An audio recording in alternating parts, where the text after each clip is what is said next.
afterwards. Yeah, we live again, Andre. Dang, man, what's going on with you? Andre, you got the headphones on, you can't hear you Nah, stoned out. But yo, yeah, yeah, yeah, man, hey, nah, we I were heard talking, you. you heard me? But that topic though, man, that education, man. Woo! Mm-hmm. That is extremely important. Why is education important? This is the crazy thing. This is going to apply to the youth and it's going to apply to the adults.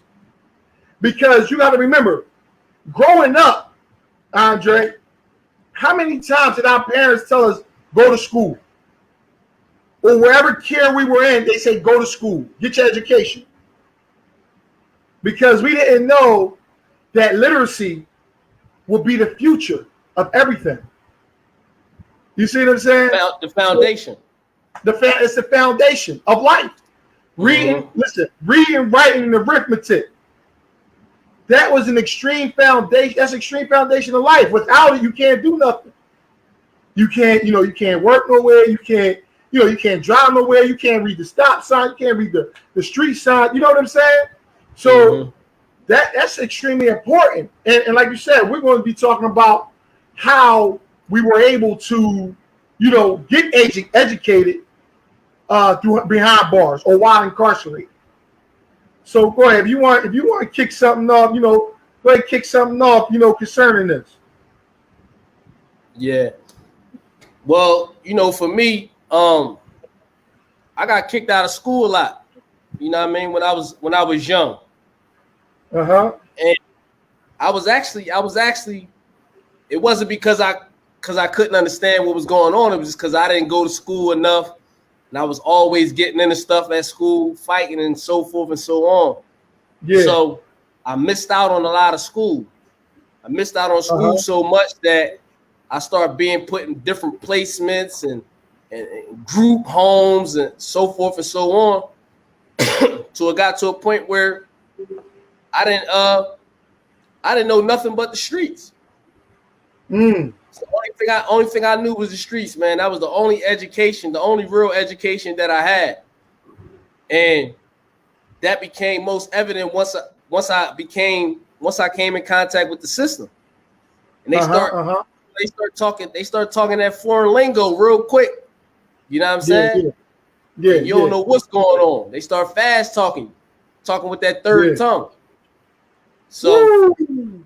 um, that was a real challenge for me, man. And I got hoodwinked. I got hoodwinked by the system because I couldn't read and write. I didn't know what was going on. I was signing papers, agreeing and Yeah. stuff. I didn't know what was going on. Wow, wow, wow, wow. Mm-hmm. Yeah.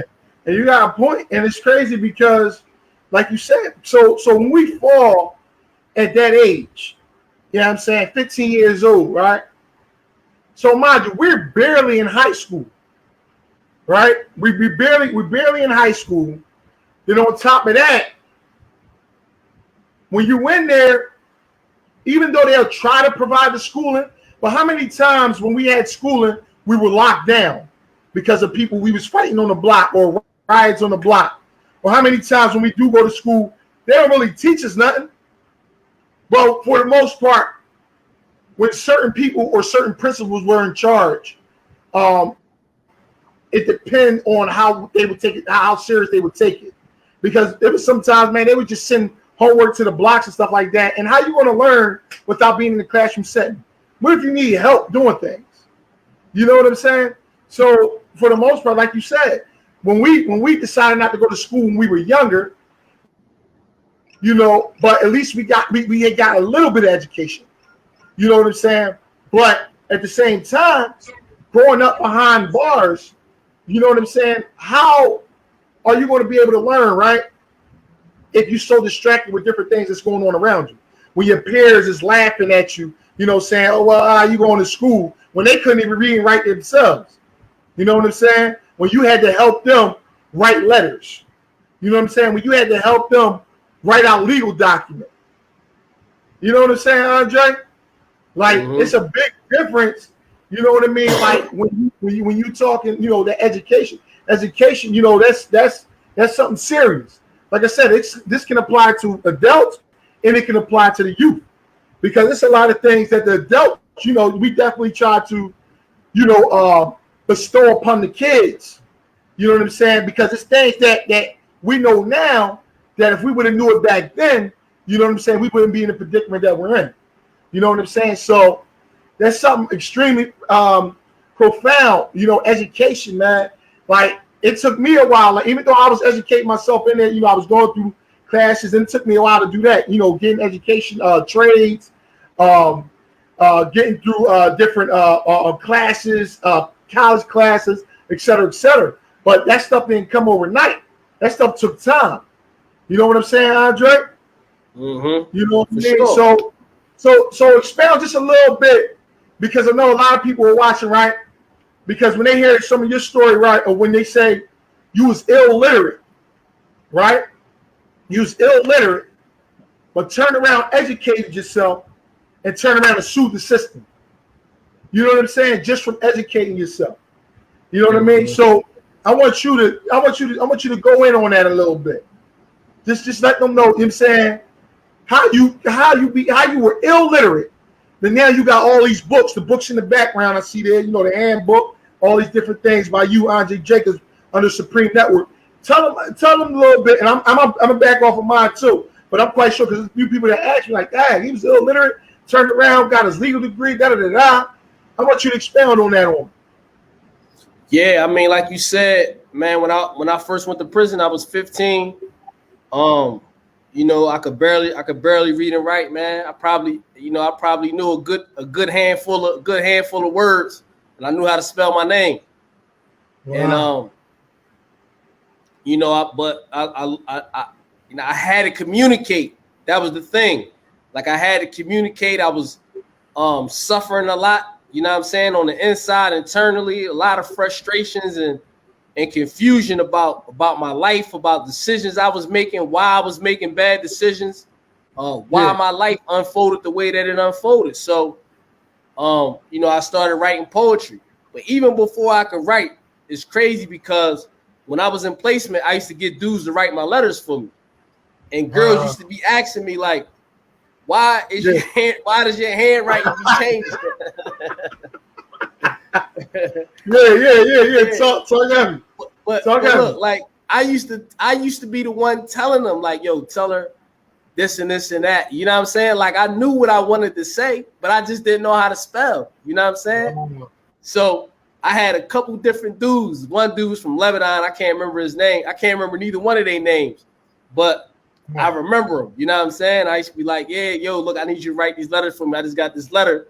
Y'all need you to look, tell her this, tell her that, tell her this. Like, I knew what I wanted to say, but I just couldn't spell.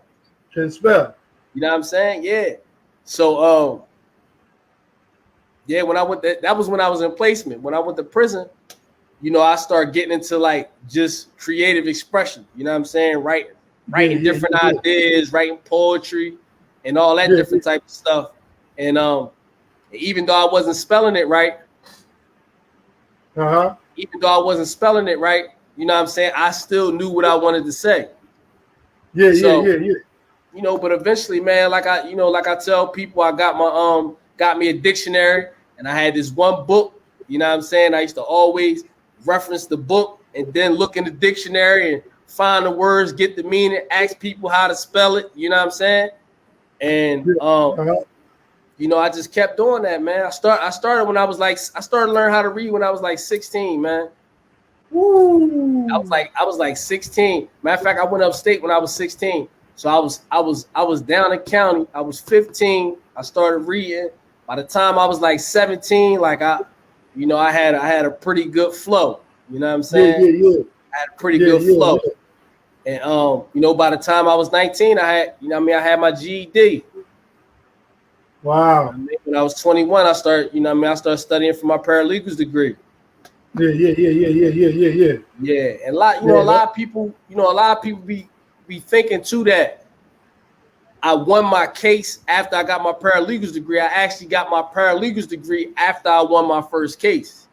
Oh wow. You know what I'm saying? Wow. But the culture in prison, a lot of people be ashamed. And it's so much ego.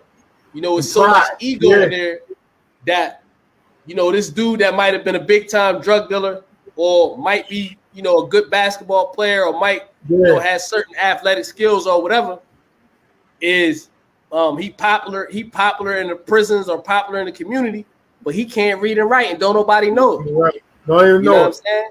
Don't nobody know it. And he's not gonna say nothing because he don't want to blow his cover and he don't want to lose the appeal that he has amongst the basketball group or the football group or whatever the case may be. And on top of that, you always got the peanut gallery in prison that try to put dudes down that can't read or whatever the case may be, which makes them, even more, reluctant to ask somebody for help. That's true. Yeah, and you're right. And the crazy thing is, like you said, a lot of them people, they had that pride, them egos. It's sad because they're allowed to go on for so long. You know what I mean? And like you said, that series is a heart attack. It's for real because, like you said, how many people like you said, they asked you to write them letters.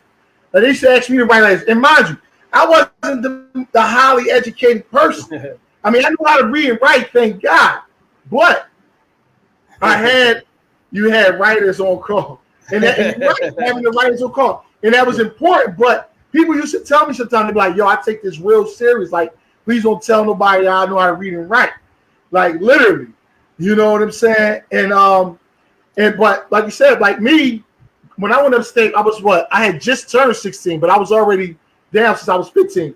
But when I went upstate, I was 16.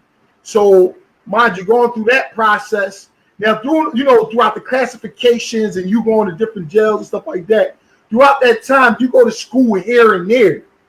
You know what I'm saying? You don't go to school like you should, as if you were out here on the streets. You know what I mean? Because of the transfer, the transformation in different jails, and you're going through this, you're going through that. But at the same time, again, people missing out on that education. Just imagine the people that's in solitary confinement, the ones that's been down there for years upon years, that's in the hole. How are you learning something in the hole and you in the dark all day? You know what I'm saying? Yeah, you could go get a couple little library books. You could probably go to the law library if you're really fighting for your life. You know what I'm saying? But how you going to fight for your life if you can't even read and write? You know what I mean? Lifers there are, a lot of them couldn't read or write. But they started to learn how to read and write because they seen that they was going to spend the rest of their life in prison. But when they seen how serious that was, they said, nah, I can't. Even if I got to learn how to spell cat, dog, you know what I'm saying? But then I used to recollect, right? I used to recollect and say, dang, no wonder why my mom used to say, yo, go to school. Stop saying you don't want to do your homework. Stop saying you don't want to do that because it's a reason why. Because years later, down the line, it's going to be essential. You know what I'm saying? That you must have this. You must have proper etiquette. You must have, certain, qualifications, especially to get a job.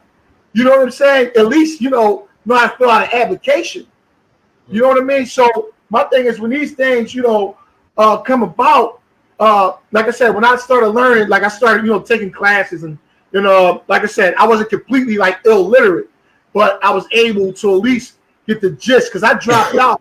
I dropped out in the 10th grade. I was going to George Washington High School, right? When I had dropped out, that's around the same time that I got locked up. And just so happened, I was in the 10th grade. I was actually, all my life, I was always a grade ahead because my mom I started in school early. But I was always a grade ahead. But thank God I was able to at least know how to read and write, at least write letters and stuff. You know what I'm saying? Because you'll see like COs and stuff like that laugh at people that didn't even know how to write a letter. Mm-hmm. Like, how you don't know how to write a letter? Like how you don't know how to do this? How you don't do that? Especially if they file a grievance against them. If the guards do something to somebody that is, academically challenged, they try to file a complaint against them, the guard gonna come on the block and calling dumb and say he can't spell or maybe even read the actual grievance that he filed. Yeah, and that's true. And the crazy thing is, see, And one thing the COs in them like is an educated person.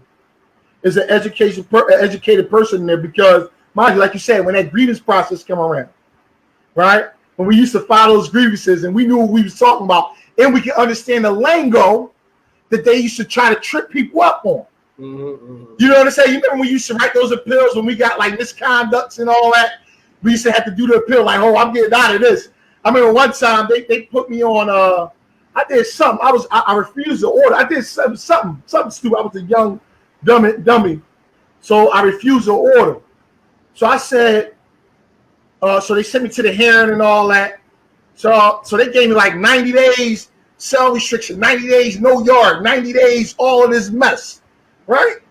So I said, nah. I said, I got to appeal this thing. So here it was. They had the appeal form, but they try to trick you up with the wording, and it's even some of the wording. I was like, yo, what the hell is this wording? But I didn't allow it to intimidate you. See, a lot of people see that, but like, I don't know what to do. I ain't allowed to intimidate. What I did, I'll check every box. And when I got on that typewriter, I started typing. This, that, and the third. I felt this was unjust, and da. But this was in the time of learning. When you learn, because when you first step in the door of a prison, you learn the lingo. They be like, yo, dang, when your preliminary hearing, did you have your arraignment? You know what I'm saying? Or, yo, did they subpoena you? Or, dang, you should put a motion 600. Or, you know what I'm saying? So you hear these lingos, you learn this as you go. Like, literally, so my thing is, literally a whole new language. Whole new language. Literally a whole new language. And this is the crazy thing. Most people out here in the world, most adults, especially adults, most are, 95% of them are illiterate to the law. Illiterate. So if they get locked up, they don't know what to do. So here it is, again, their life is in the mercies of the hands of the judge or your private counsel if you can afford one.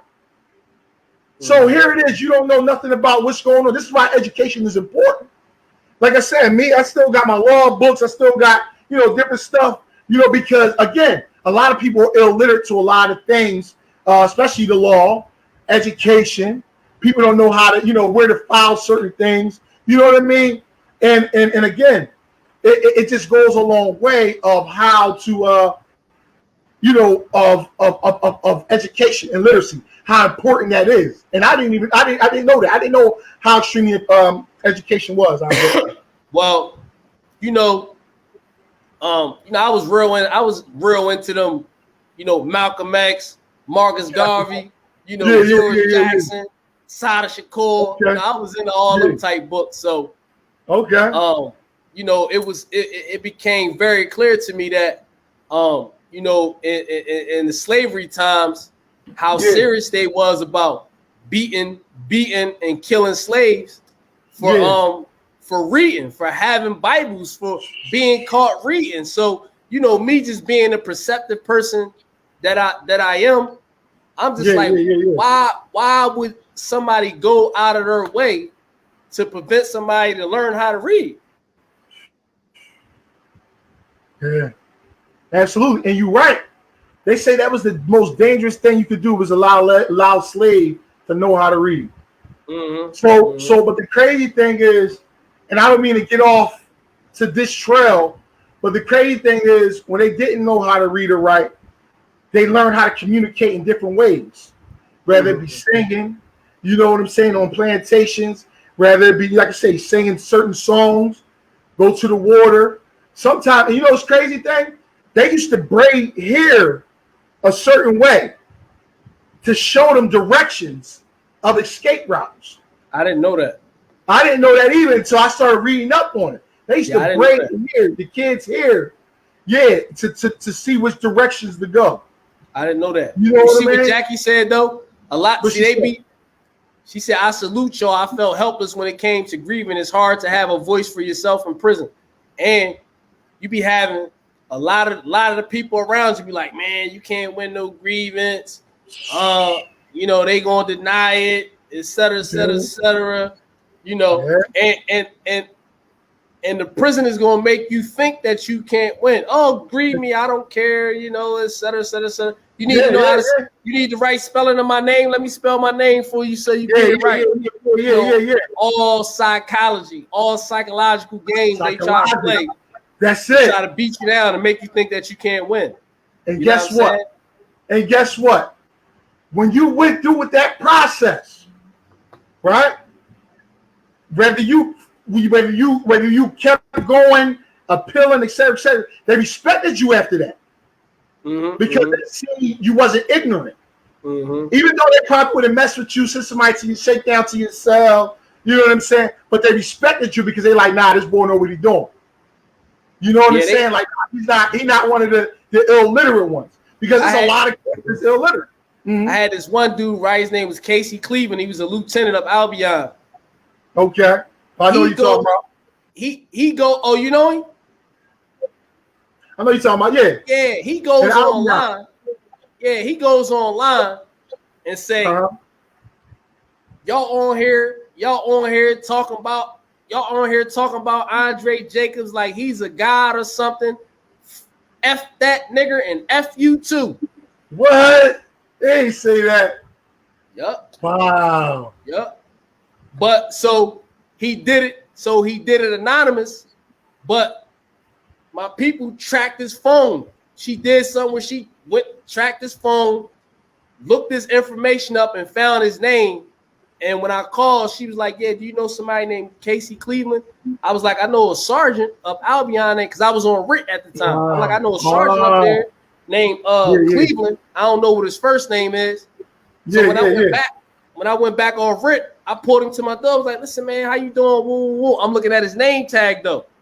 So I see on his name tag, C. Cleveland. You know what I'm saying? Wow. I'm like, yo, man. I was like, listen, man, you know what I mean? I know y'all hate my guts and all that. I understand. Boom, boom. I said, but I ain't know it was serious like that, like to a point where you like jeopardizing your job by going online, making comments. He was like, what are you talking about? I was like, listen, man, like my people track your phone. Like they got the file. Like I ain't gonna say nothing because I don't really care. I'm just trying to get him to admit to it though, for real. Yeah. So I get him to admit to it, bang him on the grievance. And you bang him on the grievance? That ain't even set right up. So you play the game. Yeah. I won that grievance too. And you won it. I won that grievance. He got demoted. But my thing is this: like, look, my man, if you hate black people, you done picked the wrong job because ain't nothing but black people here. Yeah. You know what I'm saying? Yeah. You know, Malcolm X said, man, that you know, the only way to keep the oppressor in check is through the formal process, man. Formal process. You know what I'm saying? If you can't understand what's going on, they gonna always be able to fast talk. That's why I used to get the same books. Like you say, you got the law books. I get the same books the judges got. Same book the judge used to sentence me. I went and bought that same book. I said, let me see what's going on. Let me see what's going on. You know what I'm saying? I want to know the same stuff that they know. What was it? The Commonwealth? What was that? The Pennsylvania Rules of Court. The Rules of Court. The big. You know what I'm saying? Yeah. Purge codes. Title 18, Title 42. You know what I'm saying? Order, a lot of all them joints, man, because that's how they getting us. Not just when it comes to the law, but just everything in general, man. You know what I'm saying? We really got to be in tune with all these different hearings and stuff that be going on in our communities. We got to be in tune, man. We got to be in tune because that's where they hiding at. They hiding all that stuff in them big intimidating looking books. The big jaws, you're right. It's like you said, when you go to the law library, the thing is, by right, they have to provide the law library. That's by right. All right. But where you gonna start if you don't know what's going on with the law? It's there. You know what I'm saying? But then, you know, like you said, how many people we see get time barred?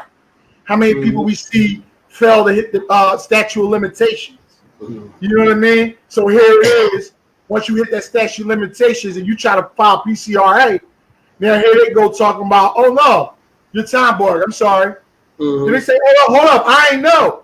Well, they're gonna say, well, ignorance is no excuse. Ignorance of the law is no excuse. There's no excuse. Ignorance of the law is no excuse. And this is what I disagree with a lot. of juveniles, especially under the age of 18, being held to that same standard. Mm-hmm. You see what I'm saying? Like you telling me, all right, not just out of 10, a lot, 95% of the juveniles that's going inside, right, are having court-appointed attorneys, court-appointed lawyers, public defenders. So we all know the public defenders work with the DAs, et cetera, et cetera. We know that. So here it is. The kids don't know nothing that's going on. They don't know what the sentence and and the bylaw, the things that's going on behind their backs, or what their life is being worked out by somebody else. Mm-hmm. They're not in tune or literate about what's going on. Mm-hmm. So here it is. All these kids getting sentenced to life in prison because first they want to ride by the code. Oh yeah, well now I'm down for my homie body, and I want to go ahead and ride. I ain't gonna tell this and the third, da da da, right? So here it is. They offer them a deal to say, yo, okay, look, here go 10 to 20. You get off manslaughter. Oh no, I'm riding this joint out because I ain't really do it.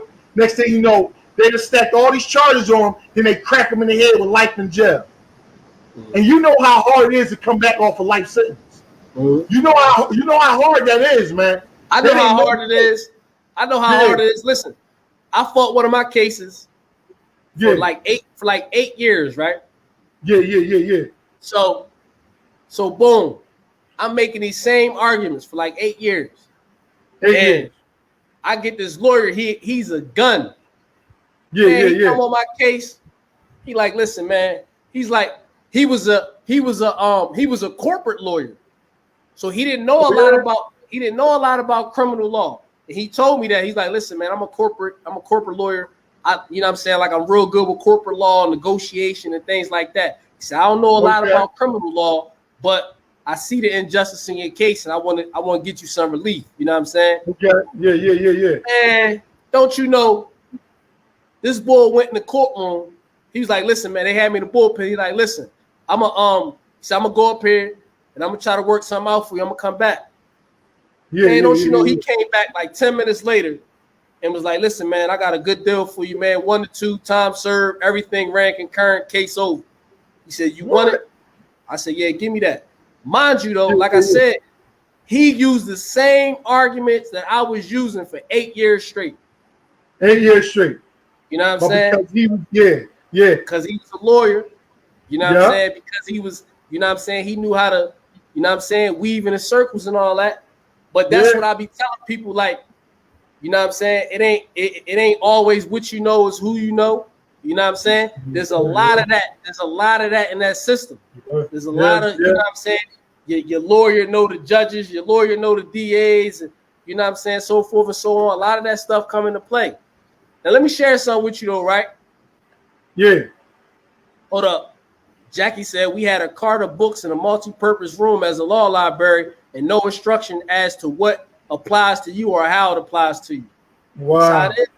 And I'm gonna tell you something too. I'm gonna tell you something that a lot of people don't know, right? When you go to the law library, you might see a shelf full of books, like Shepherd books, might see, let's just say, like 4 or 5 rows full of books, all like color coded. You know what I'm saying? Yeah. It's really just one book. One book.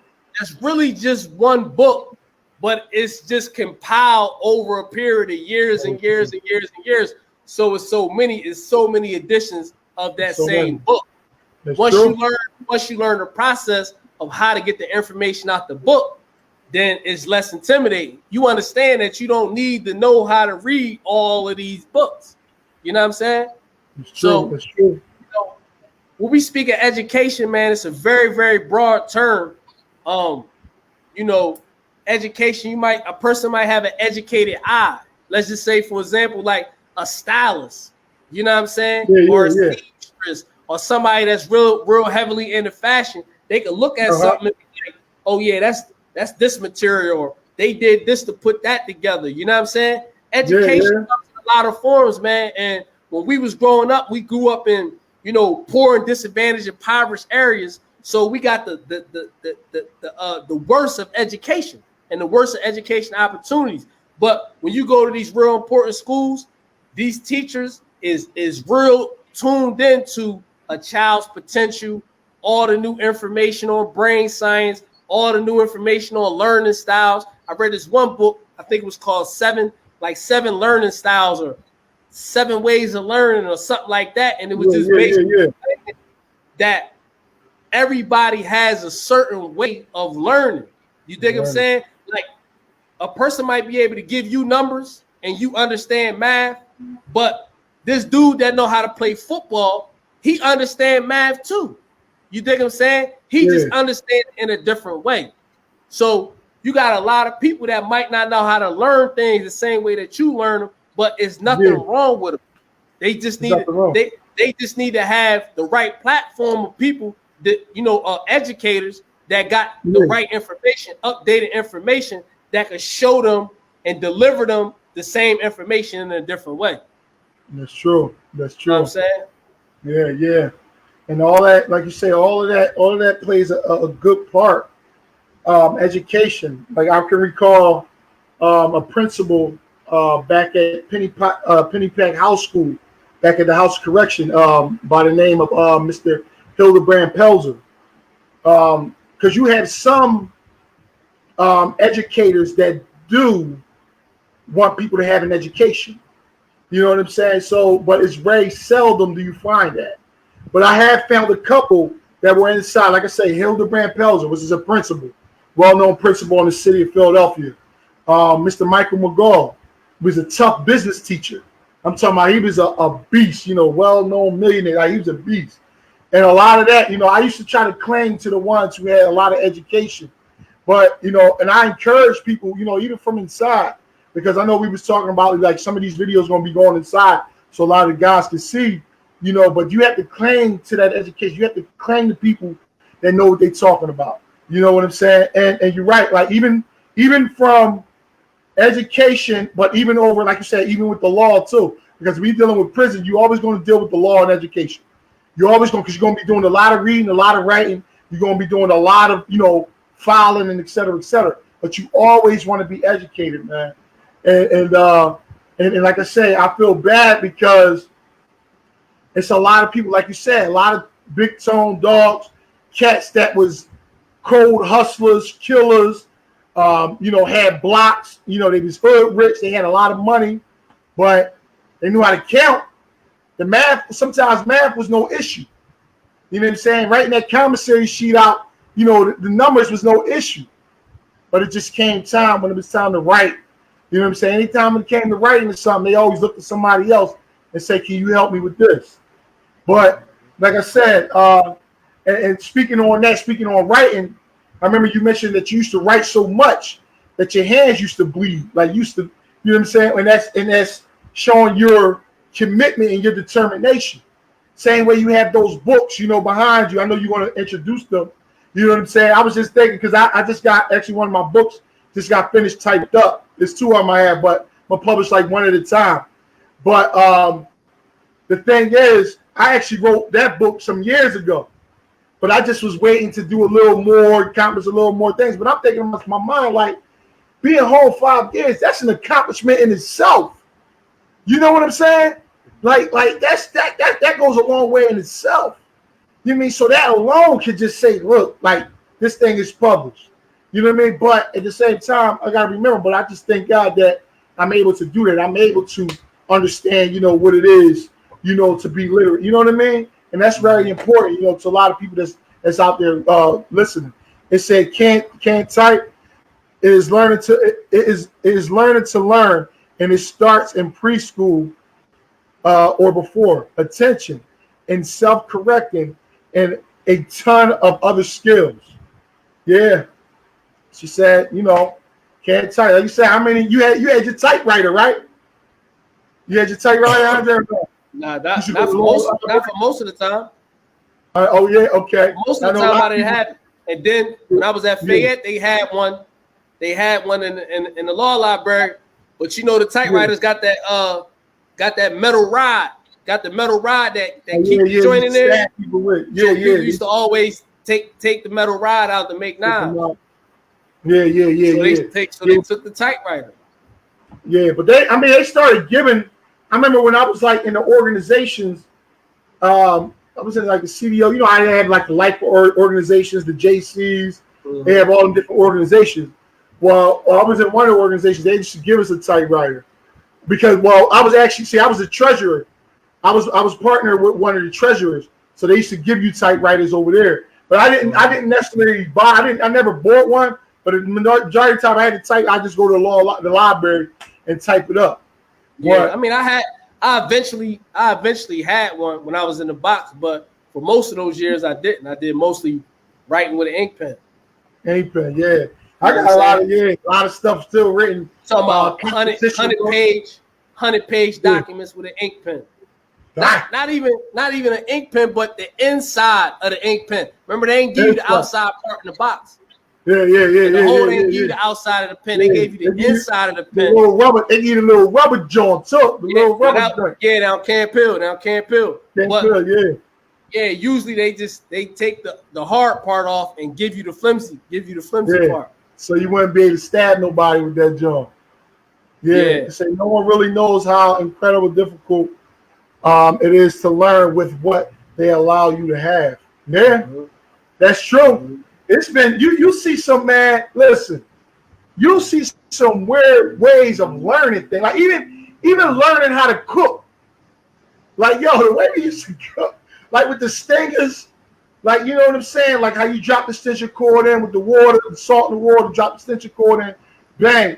Whatever you cooking, you can drop it in with the aluminum of the chip bag. You drop that in and it cook. That thing will fry something else. Yeah, I used to make scrambled eggs like that. Scrambled eggs. Yeah, and you know when like some of the holes, some of the different holes, they got them little seats. They got them little round seats. Metal. Yeah, it's like an octagon. It's an octagon joint. Yeah, they cook right on them. You cook on them. I used to like it because you couldn't really sterilize it like that. But if you was nice enough, you could put the chip bag over it. Wash the chip bag, or put the chip bag over it, and then put the stitching cord on them, connect it with the paper clips. You know what I'm saying? Yes, sir, Mr. Hildebrand Pelzer.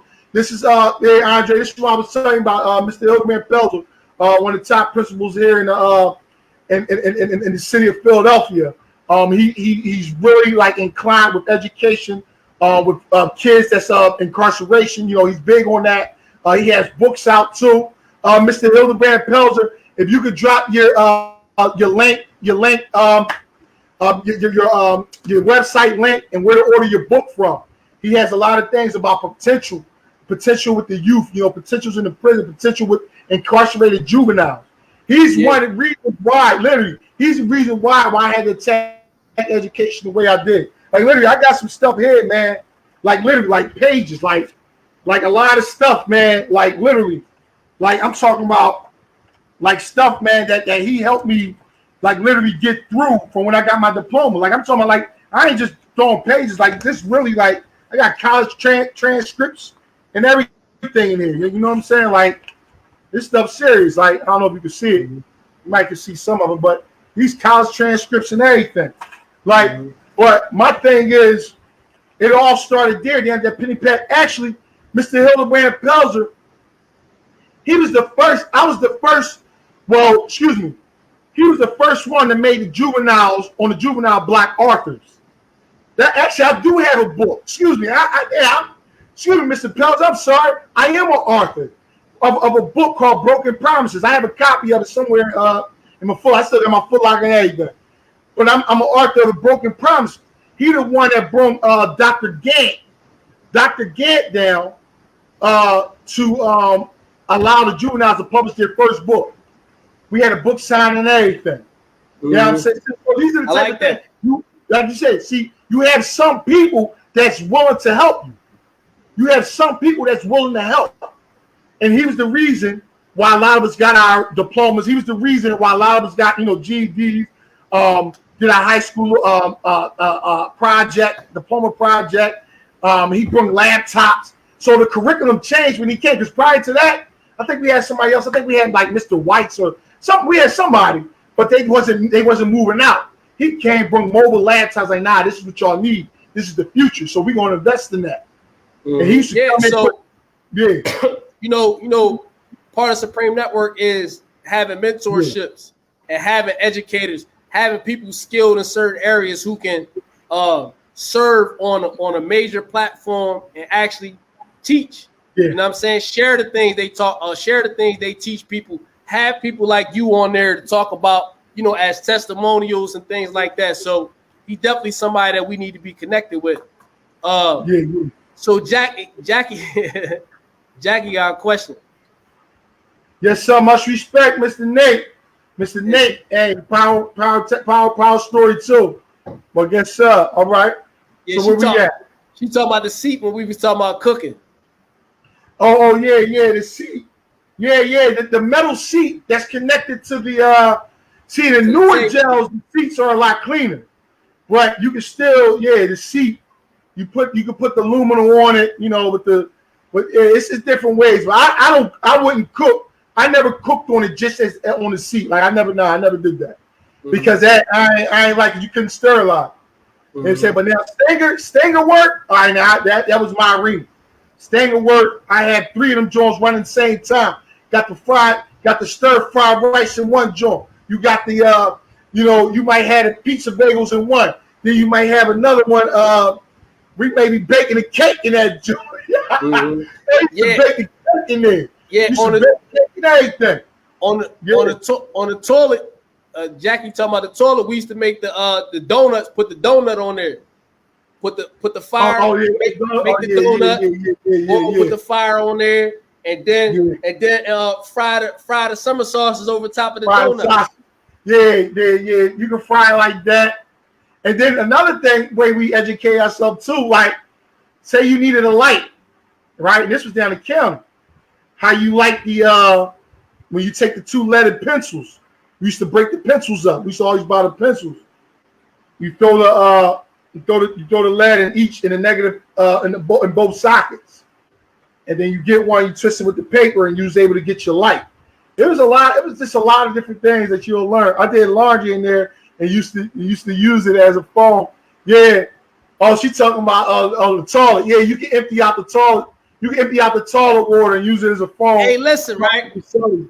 Yeah. Now, you know that when people used to talk in the toilet, people used to talk in the toilet, talk in the sink and all that, right?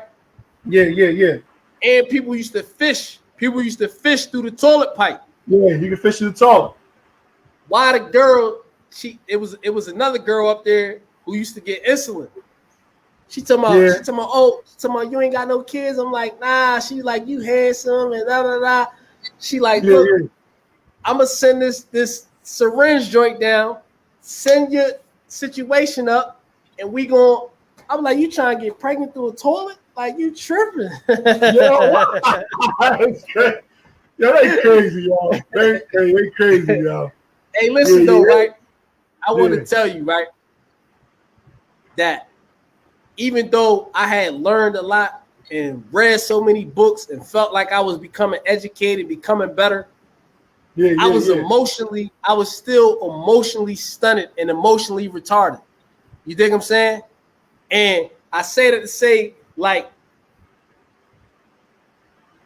emotional intelligence is real important. You know what I'm saying? Yeah. And that's the thing that some of these higher level schools are teaching now.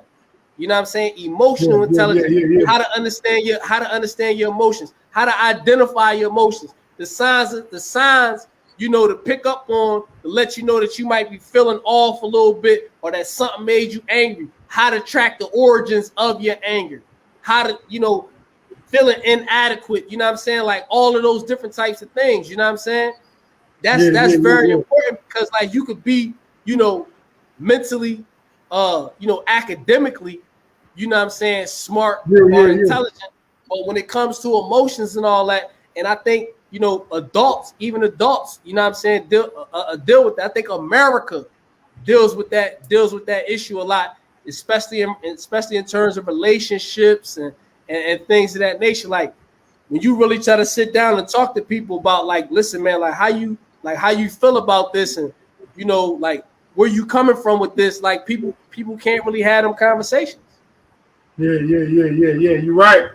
And another thing is I see someone do that. True. Listen, another thing is though, Andre, and I want a lot of people to pay close attention to this, right? When we went in, right? We were 15 years old, right? So our whole life went on pause.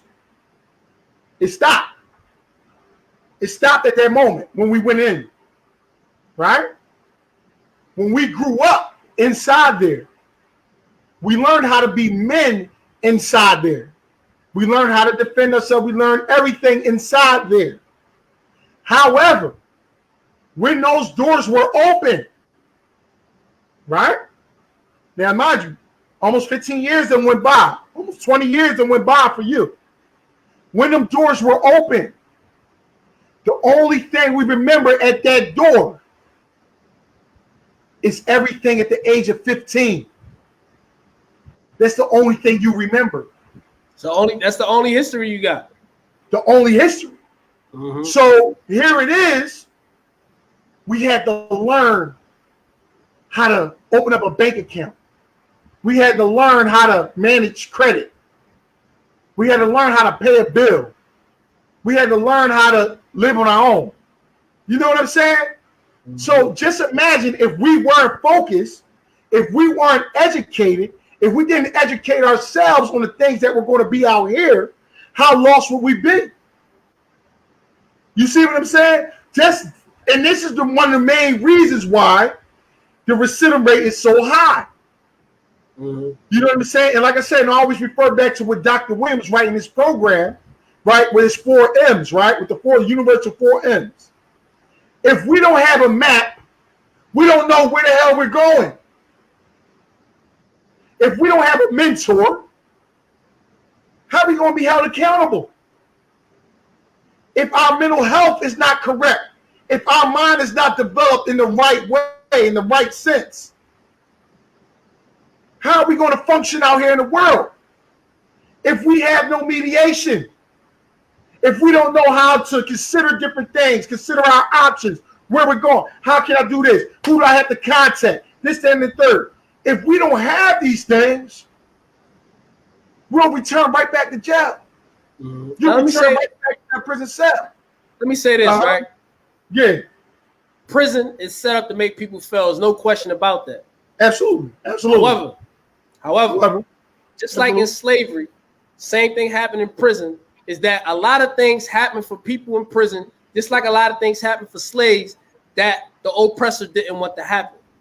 In terms of education, Brown versus Board of Education, you see what I'm saying? All that, the same thing in prison, Lewis versus Casey, your constitutional rights, access to court, so forth and so on. There's a lot of progress that was made against the will of the oppressor that results in people in prison having access to things to read, college courses to take, whether it be through correspondence or whatever the case may be.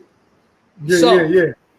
Like I know that at the end of the day, it's a choice. It's a choice. People in prison do 2, 5, 10, 15, 20 years straight. And every day they got a choice to make a decision that they want their life to be better. That's true. Some of them do what? They getting high on deuce. Dig what I'm saying? They work out. They can lift everything in the weight pit. Oh yeah. Won't lift a book up. You dig what I'm saying? They might know about the law, but they don't know about the things like you talk about, balancing the checkbook, leveraging credit, so forth and so on. They getting high, they doing this, they doing that. Now, these are choices that people making. You know what I'm saying? On a daily basis, they could prepare for their future, and they choose not to. let's keep in mind, but let's keep in mind too. You know what I mean? You got, it's a touchy topic because you got to keep in mind too that when you come from something and that's all you know, it's not easy to get out of that. Like Dr. Brown said earlier, it's about teaching people to learn how to learn. You know what I'm saying? When you already know how to learn, it's nothing to pick up on something new because psychologically, procedurally, you have a procedural process for how you learn things. That's true. But like she said, it's about learning how to learn. So, you know what I'm saying? I can't like totally, put the blame totally on the individuals because people process and handle information differently, man. True. Not everybody gonna take that same approach that you took or that I took. That's true. Everybody's not going to do that. You're right, and it's sad because, like you said, when you're looking at freedom, this is like a total different ball game. As we mentioned in the other podcast, we had to walk step by step, understanding things. Like I said, I told somebody, I said, yo, it took me 2 years to start dating. Like literally. Like people thinking I'm crazy. No, it took 2 years because my mind had to adjust to what was out here. Like what in the hell going on out here? You know what I'm saying? So I had to learn. It's a learning process all the time. Listen, right? Yeah. No BS, right? When I first got out, this is like real talk for you, man. Okay. Go ahead. I was scared to cross the street, man. Woo. I was scared to cross the street. God. Cause I was like, yo, cause in prison, like everything is just, you predict everything, like how everything going. You know everything. Even when it's chaos, somebody get beat up, somebody get stabbed, like you already know what's about to happen. The police gonna come, they gonna grab them up, they gonna twist them up, and they gonna, the process. But when I got out and I was trying to cross the street, I'm like, yo, these cars is moving fast, man. You know what I'm saying? I was like, man, these cars is moving fast. I'm like, I ain't know how to time it. I didn't know how to time it because I'm not used to seeing cars. I'm not used to seeing cars move. I ain't been weaving through traffic and all that. So I'm sitting here like, I'm waiting until the cars is like way, way, way up there before I cross the street because I think they super close. You know what I'm saying? Yeah. That's how I was, man. And I'll tell you something else, right? You're gonna find this funny. So one time, I was working at the daycare or something, right? So in the daycare, you got a lot of women working there and all that stuff. So it was a secretary girl, right? So I was in there talking to her, and she started talking to herself, right? So I'm like, yo, like, why you talking to yourself, right? So she's like, what you talking about? I'm talking on a Bluetooth. So I said, what the hell is a Bluetooth, right? So she's like, no, you can talk, through a Bluetooth. So I'm thinking it was something you had to go to the dentist for. That's what I'm thinking. This is how oblivious I was to everything that was out on this joint. I knew that I would be able to adapt to it, but I'm like, dang, like technology is just crazy. Like everything, nothing's private no more. You know what I'm saying? So you can't hide nothing. Everything is recorded. You know what I mean? Your telephone, So it was just so much, man, that I had to wrap around. The adapt out here to life. It was like, yo, but in the midst of that, it's so important to have that mentor. You have to have somebody that's going to at least say, hey, listen, this is what you do, A, B, C, D, F, G. Because if not, I'm sorry, because I see a lot of cats to this day. A lot of them struggling, you know what I'm saying, because they don't want to take that initiative to really start learning. A lot of them, like you said, illiterate. They don't know where to go get their ID, how to get their ID. Don't want to ask. Hold up. Don't want to ask. Don't want to ask. Prideful. You know what I'm saying? Don't want to ask the next person. Why? Because I'm too cool. You know what I'm saying? I'm too cool to say, listen, man, how do I get to where I'm trying to go? Or whatever the case may be. I'm too cool for that. I'm telling You you. know what I'm saying? Yeah, and that's Oh, sad. he Joe. Yeah. Yeah, he Joe. Too cool because you getting your stuff done. Then cats. Crazy thing is cats are hate on you because you trying to get yourself together. You know what I'm saying? It's a lot of people that, like I said, that I've been away from for years. Now all of a sudden they come to me, yo, can we get a job? Can we do this or can we do that? How you doing this or how you doing that? But my thing is, what works for me may not work for you. Mm-hmm. You know what I'm saying? What works for you may not work for me. So stop thinking just because we've been through what we've been through that, oh, just because I do it, you can do it. That doesn't work like that. I could do a number of things. You know what I'm saying? I could do many things. You know what I'm saying? Forget music, and that's another educational thing. Because mind you, I started learning that while I was inside there. I learned that at age 25, so I've only been playing this a little while. Like, yeah, people would think, hey, yeah, you play good this and that, but I only been playing this a little while. So for a lot of piano players that are out there, you know, that are like intimidated, they say, oh, no, I ain't gonna teach you none of this. People, it's a lot of selfish stuff out here. But long story short, but that's another thing that I learned was to educate myself by reading a lot of books and hearing by ear. So here it is. I can read, I can write it. You know what I'm saying? I can play it, and I can play it by ear, any style. You see what I'm saying? So long story short, let's get off of that. You know what I'm saying? And that's you know. And a lot of people say, yo, you should go harder with it. You should do this. And I ain't gonna lie, my heart not there. Like I mean, I can do it. Don't get it twisted. I can tear it up, but my thing is, it's just I just feel as though my passion is not there. You know what I mean? I mean, can it be some laziness? Yeah, but at the same time, it's just not there. But what it says, believe of self. If an individual fears there's no turning around from their path, they will not do different choices. Yeah, that's true. It's all up to the individual. Like you said, the prison is designed to make you fail. They pacify you with the TVs. They pacify you with the Super 3 radios. They pacify you with the commissary. You know, I mean, you got to eat commissary. I mean, everybody, you got to eat. You know what I mean? Tablets. You know what I'm saying? You pacify with a lot of recreation. A lot of people think we just sit in cells all day. I mean, if you're in confinement, of course you sit in cell 23 and 1. But a lot of times we out there, we in the yard, we playing ball. You know what I'm saying? We running track. We playing football, baseball, badminton. We playing horseshoes. You know, it's busy, and that's 3 times a day. So here it is. You burn the time, especially cats with like 1 to 2s, 2 to 4s. You know, that time, you know, I told somebody the other day, I'm like, yo, a month is like a day to me.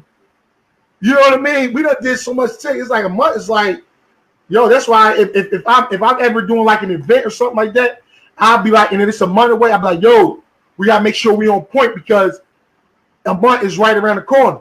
Mm-hmm. People be looking at me like, yo, why you so punctual? Because you have to be punctual.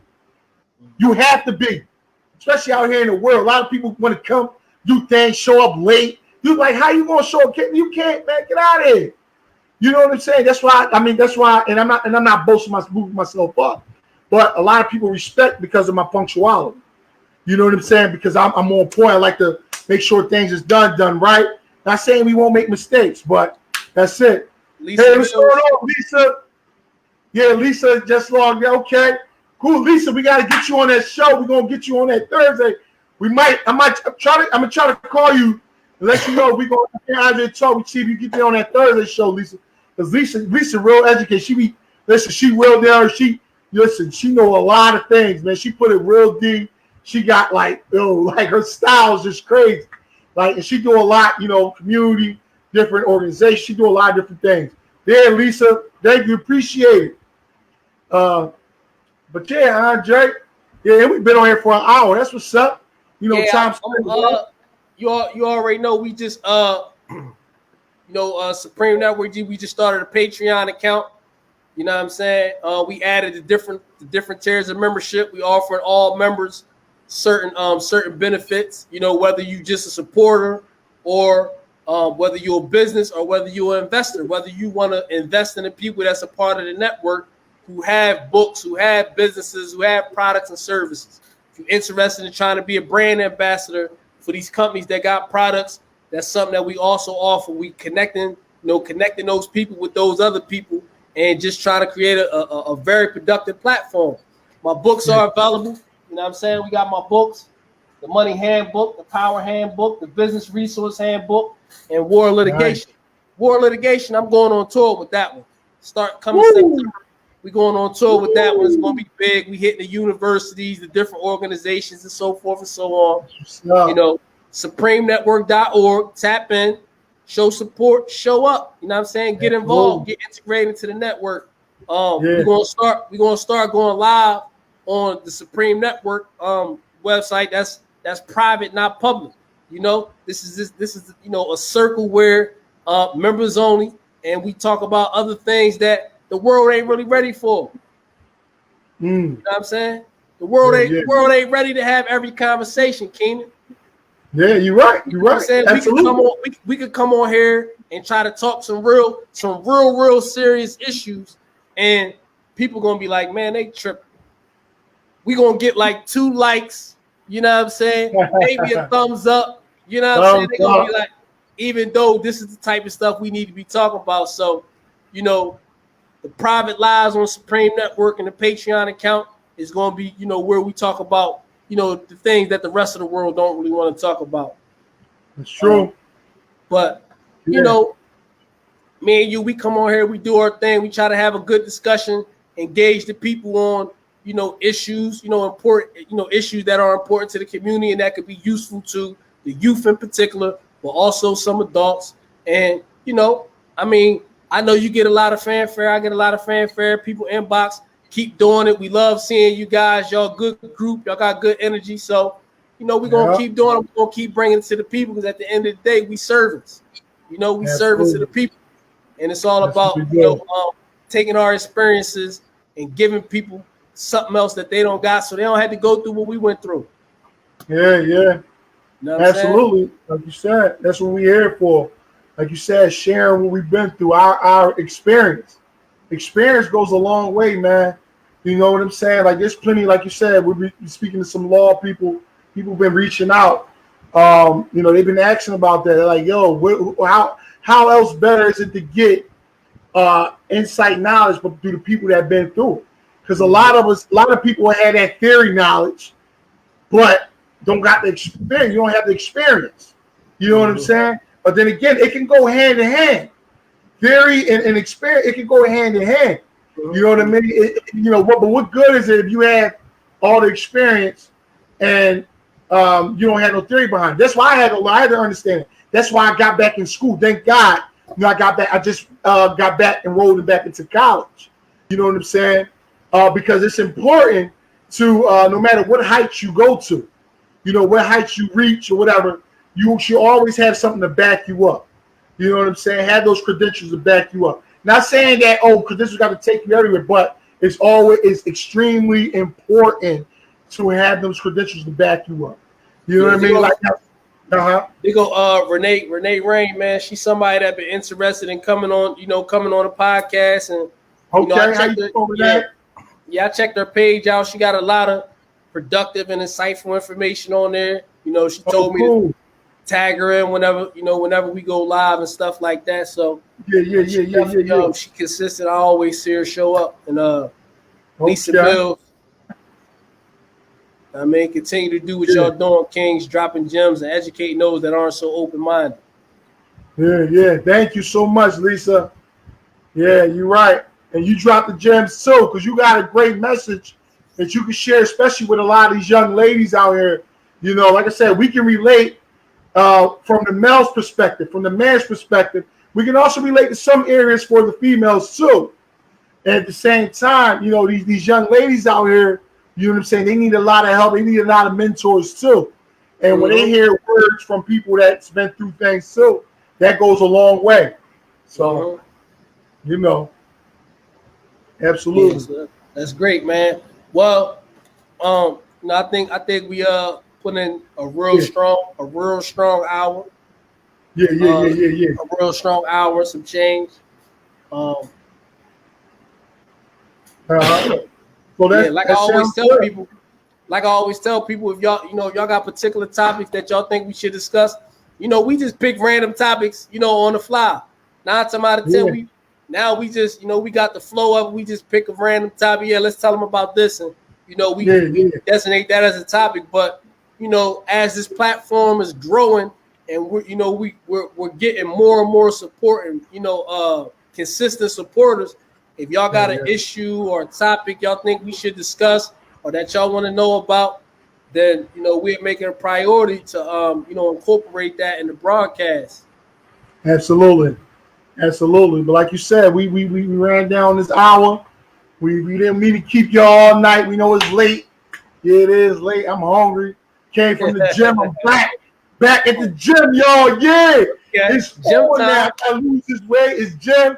Turn up time. I gotta get back because I got real fat. But I'm back now. You know what I'm saying? I don't care how much it's gonna take, but I gotta get back, get this thing right. You know what I'm saying?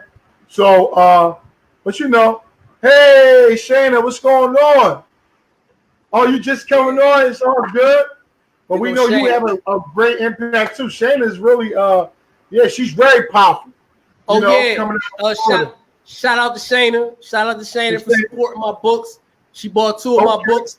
She bought two of my books this morning, the Power Hand book and War and Litigation. Oh, that's what's up. That's what's up. Shout out to her, and make sure you let us know. Let us know what you think. Maybe you can give me a good testimony or something I could share with the people. Yeah. Shayna actually has a couple platforms too. Yeah, that she can. Yeah, Shayna's a lawyer. Shayna know her law, and connect with Shayna. Shayna definitely come through. Keep the knowledge flowing. Yes, indeed. Thanks for everything. Thank you so much. That's my cousin Antoinette. Cousin Nat. That's what I'm talking about, Nat. Yeah, I see he's on vacation too. Prison reform. I'm trying to figure out how to get our people out and shut the prisons down. That's true. And that takes collective work. That takes some work. I'm not saying it's impossible, but it's possible. But that takes some work. It's going to take work in these communities. We got to build ourselves up, build these communities, build these populations up, educating people. You know what I'm saying? I was just reading it now. Absolutely right. A testimony. Yeah. That's indeed great pop. That's great books. That's what's up, Shane. I appreciate it. Anybody else interested in my books, go to supremenetwork.org. They're all available on there in the PDF format and in print. And stay tuned for Keenan's book, soon to be published, soon to be out. And we bringing great content and amazing insight for people that actually been through it and learned from it. So absolutely. And much love back to you. We appreciate all the love and support. And we'll see y'all again early next week, Monday or Tuesday. No doubt. Any more comments? Okay. Take care, everybody. Have a good night. Holla at y'all. Peace.